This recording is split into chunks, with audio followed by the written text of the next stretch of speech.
Let me just say that I'm not giving this movie such a bad review because I tried to go to Princeton when I was a senior in high school and they turned me down. It is going to get a bad review, but not because of that.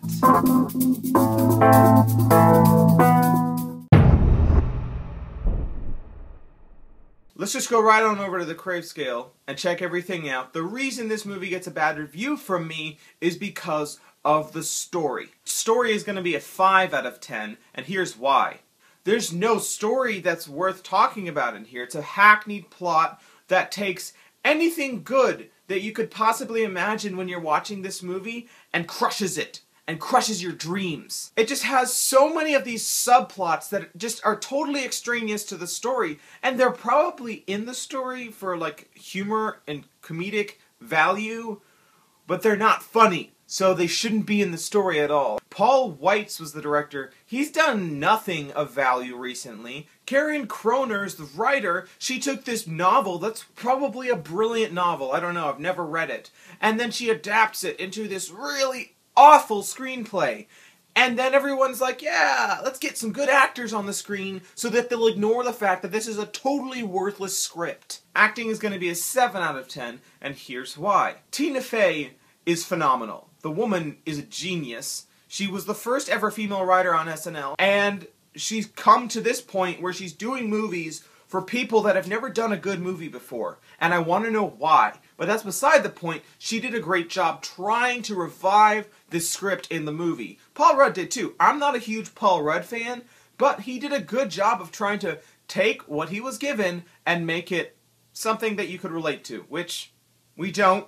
We don't feel a lot of empathy for him in this movie, and I'm not sure why. Probably because of the bad script. Anything that I don't like about this movie, I'm just going to blame on the bad script, because it's probably that person's fault. And finally, I want to add, Michael Sheen is in this movie?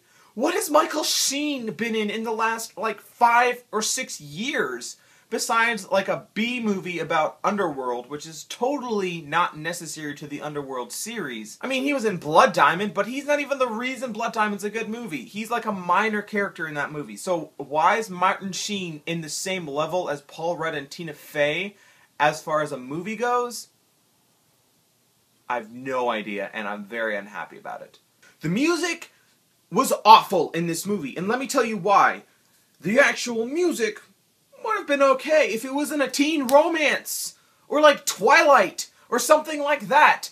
It's not fitting for this movie, because first of all, we can't figure out if this movie is a quirky drama or a comedy, because it's not meeting either of those standards. But then you throw in like teen drama romance music into the mix, and it just takes it to a whole new level of confusing. And I hated that. So music is a 4 out of 10, and we're done talking about it. The other cool thing about this movie is in the technical aspects. The technical aspects is another 7 out of 10, and here's why. Cinematography was not spectacular. Special effects, non-existent, except for in one circumstance. Whenever people are reviewing like applications of students in the movie, to make it not totally boring and a waste of time, they actually put that kid on the screen, like as if that kid is talking to Tina Fey or whoever's reviewing that application at the time. That's kind of cool. But in the end of the movie, when they're reviewing applications, this kid is standing in the corner that they're reviewing his application or her application. And the first time this happened, I literally like jumped, but then I thought, that was the coolest thing I've ever seen them do in this movie. When they deny the kid's applications in the movie, this trapdoor just pops out from underneath the kid standing in the corner, and he screams and he drops down. So it kept that interesting, but it also looked really, really cool. Just the way that they shot that, and everything that went into making those kids drop down a trapdoor. Pretty much more effort was made to put these kids in the corner and make it look realistic that they were dropping out of sight than was put into the entire script writing process.